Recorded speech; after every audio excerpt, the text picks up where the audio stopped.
She wanted to do something useful. She wanted to serve. She was determined to heed God's call of nursing the sick and helpless. The Lady with the Lamp, Florence Nightingale, founder of modern nursing. Continue watching to find out more. Welcome to The Lady with the Lamp, Florence Nightingale, founder of modern nursing. Florence Nightingale, affectionately called the Lady with the Lamp, was an exceedingly compassionate nurse who reformed healthcare. She funded a hospital and nurse training school and wrote over 200 books and articles on health-related issues. Named after her birthplace, the city of Florence, Italy, Florence Nightingale was born in 1820 to upper-class British parents. The family moved back to England a year later.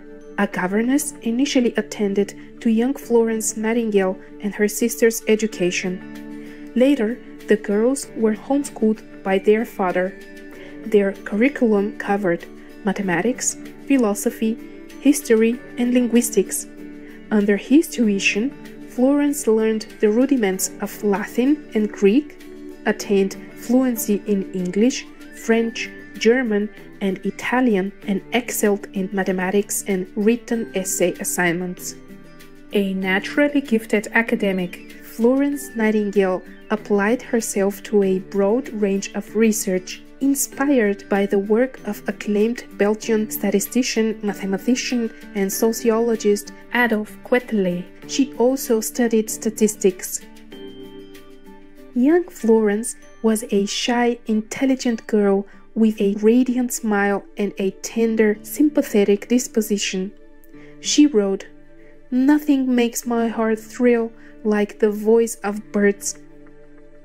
Fond of flowers, birds, and pets, she rescued a juvenile owl from torment while on holiday in Athens, Greece, and nursed a neighbor's dog back to health.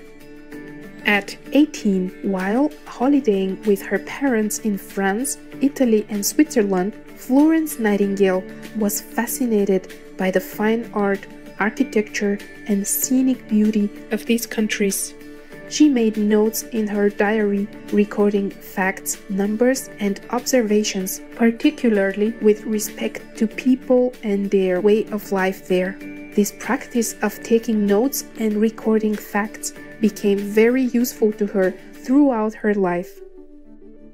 Social standing, family expectations, and grooming dictated that she marry well and move in circles within her social class. However, Florence Nightingale would have none of it.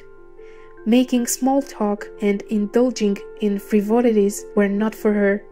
She wanted to do something useful. She wanted to serve. She was determined to heed God's call of nursing the sick and the helpless. The first of 4 calls from God came when she was 17. Entries in Florence Nightingale's diary revealed, "God called me in the morning and asked me, would I do good for him alone without reputation?" Florence Nightingale's parents ruled that a nursing career was not befitting of her social class, but as time passed, her determination to care for the sick and afflicted grew increasingly firmer. She wrote this entry in her diary on June 22, 1846. "The longer I live, the more I feel as if all my being was gradually drawing to one point, and if I could be permitted to return and accomplish that in another being, if I may not in this, I should need no other heaven." This was followed with, "I am 30, the age at which Christ began his mission. Now there will be no more childish things, no more vain things, no more love, no more marriage. Now, Lord, let me only think of thy will." Divinely inspired and strongly motivated, Florence Nightingale would ultimately fulfill her dream to serve humanity in her best possible way. As she said, "Mankind must make heaven before we can go to heaven, in this world as in any other." let us pray for the well-being of our planet.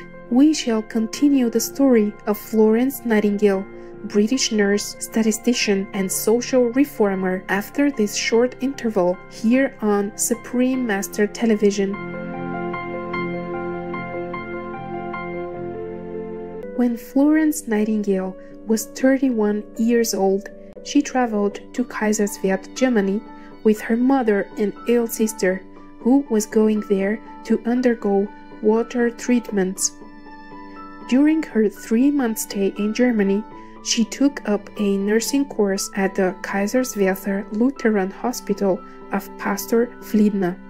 Subsequently, with her mother's approval, she furthered her nursing training with the Daughters of Charity of Saint Vincent de Paul in Paris, France, in 1852.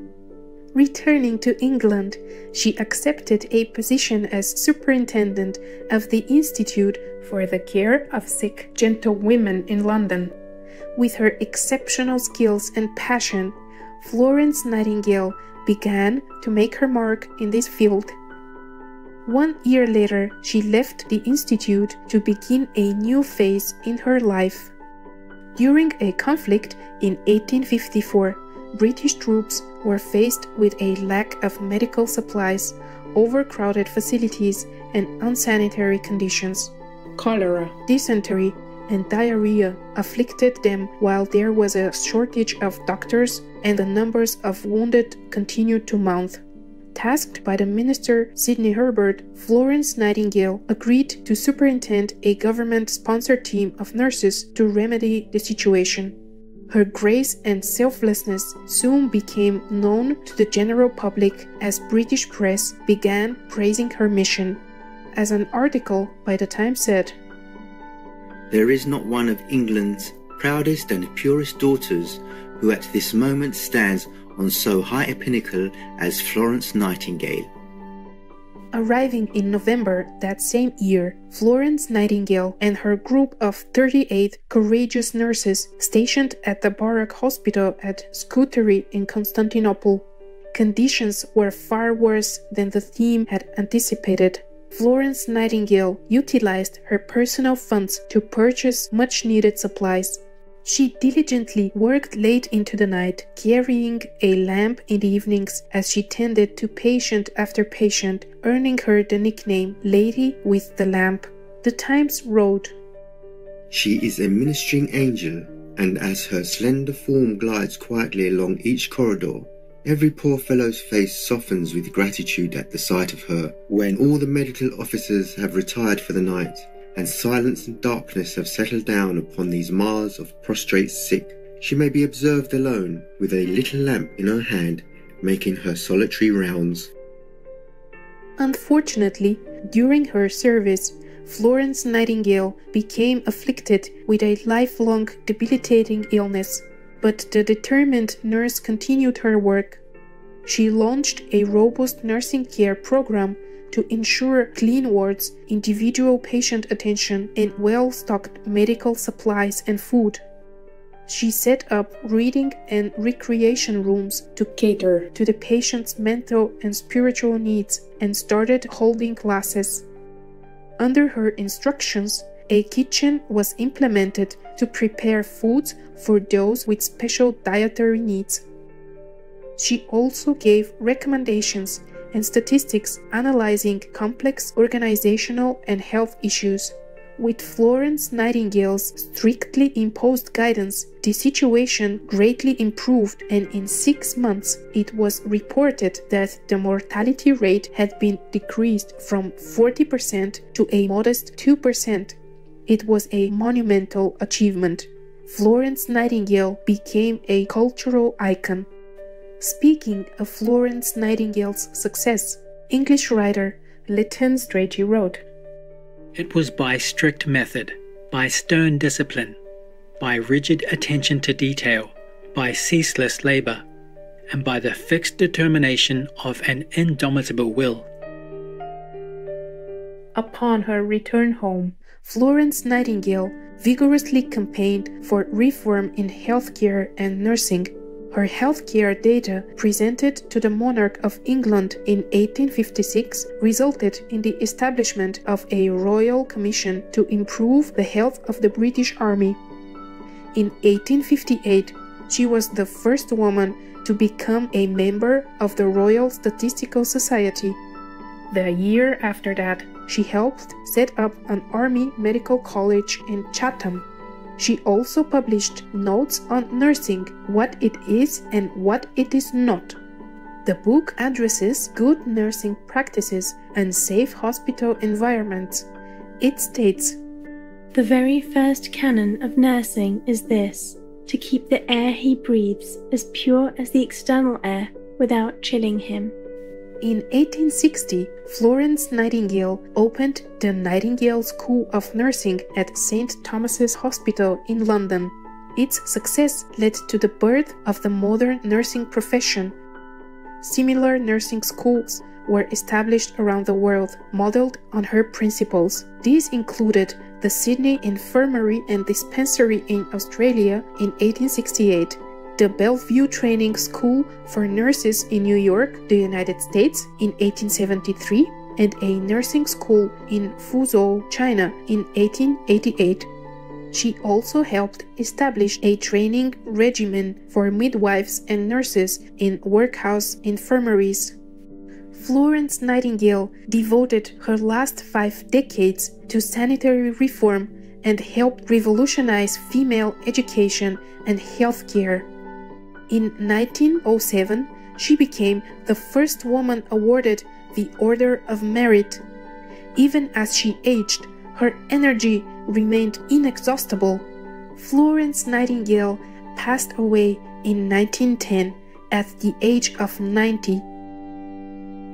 To honor her pioneering spirit and her significant contributions to the medical world, International Nurses Day has been celebrated annually since 1965 on May 12, her birthday. The Florence Nightingale Museum at St. Thomas's Hospital in London reopened in May 2010 to commemorate the 100th anniversary of Florence Nightingale's passing. Indeed, the lady with the lamp accomplished much and lived her life to the fullest for a good and noble cause. As she said, there is so much to live for.